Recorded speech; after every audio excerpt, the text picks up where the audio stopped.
Welcome to another Down the Rabbit Hole video. We're doing another old farts watching anime, but we're doing something a little different this time. Having gone all the way back to kind of the beginning with Astro Boy, I thought, well, let's change our tactic a little bit. I had quite a few comments and bits of feedback about these various episodes that we've done so far. One of which was with regards to Avatar, The Last Airbender.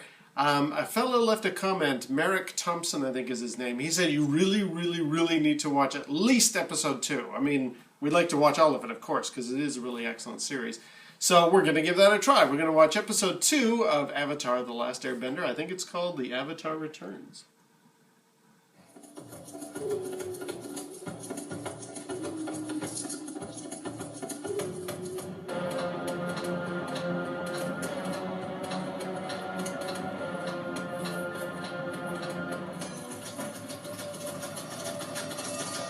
I'm confused. Is that Aang? Alright, well that was the second episode of Avatar The Last Airbender. Big thanks to Marick Thompson, who left that comment saying, you gotta check out at least episode 2. And I think there's been other comments people have left, like on Dirty Pair. Somebody suggested at least watch like another 3 or 4 episodes, or get to episode 4. So maybe we'll do that too. We'll see. So yeah, really, I gotta say that show has a great deal of appeal. I mean, it's got a great humor, a great sense of timing, interesting world.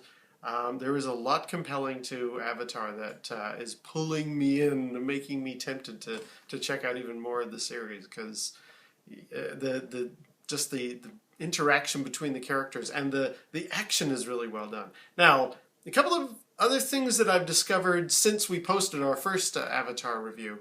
It's not technically anime. People have said it's an Eastern-styled American cartoon in the form of an anime, but it's not technically anime. So I guess I'd have to look it up online what differentiates anime from cartoons. I guess if it came from Japan, and it had kind of a more adult theme to it, that made it anime. But then, like, the Transformers and G.I. Joe come from Japan, and they're not anime. I don't know. Whatever. Back to Avatar.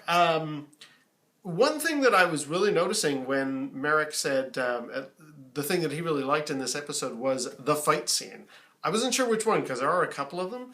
And what really impressed me, and it's probably not the one he was thinking of, I think he was thinking toward the end when Aang is doing the stuff with the spinning bow stick that he's got.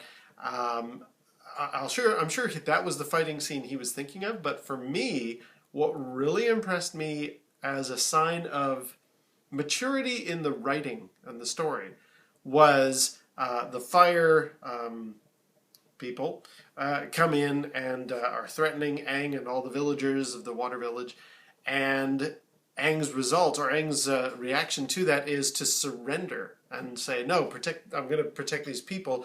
I'm going to go with you. Since I'm the one that you're after, I will surrender so that none of these people get hurt. And I was like, wow, that's very impressive, like, big-time, mature, heroic action for a little 12-year-old kid. So, and yet then he also makes jokes about, like, I haven't cleaned my room in 100 years. So, you know, there's both still going side by side in there. So, yeah, that really, I was very impressed and surprised at that bit. What about you, Dee? Like, what observations do you have on episode 2? Well, I actually really enjoyed it from the very first episode, and to the point where I actually queued it up on my list for Netflix. Unfortunately, it's no longer there, so I'll have to wait till it comes back. Yeah. But I had planned on watching the rest of the series.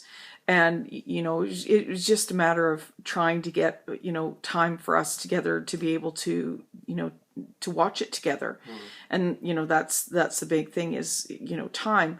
But no, I really have enjoyed both episodes and would like to watch a lot more of it. Mm-hmm. Oh, yeah.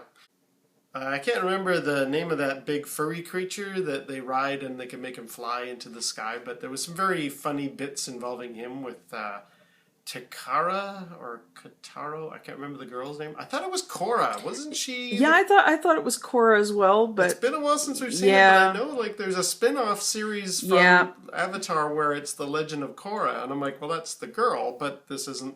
Or if this is that girl, they're not calling her Korra. It shows what happens when you go 6-7 months without watching a show. True. But I mean, that, that creature kind of reminded me of Luck Dragon from the Neverending Story. Yeah. Yeah. Very true, yeah. And I did like kind of the lightheartedness of these episodes, that obviously he was trapped in ice for 100 years, and wanting to have fun, but also when he has to get down to business, he does. Oh yeah. No, there's no doubt. Whenever it's time to bring the fight on, and I think that's why Marick was saying you got to check out this episode. Yeah. The fight scenes are great. There is a very strong element of the action and the combat, the stuff that your average viewer is going to really enjoy. So, but I love the fact that we've got a lot of comedy with great timing, really good characters, an interesting world, and things like that. The fact that he surrendered to the bad guys really surprised me. I was like, wow, this is so. No wonder it has such a big following. No wonder it's such a beloved cartoon or anime. Well, hopefully it will come back onto Netflix so that we can actually, sit and enjoy the rest of the series, because I really do want to watch it. Yeah, me too. All right, well, let's call it there. So there we have it. We've watched episode 2 of Avatar: The Last Airbender for our old farts watching anime, and who knows what we'll watch next? Maybe Dirty Pair, maybe something new. We'll see. Until next time, we'll see you down the rabbit hole. See you next time.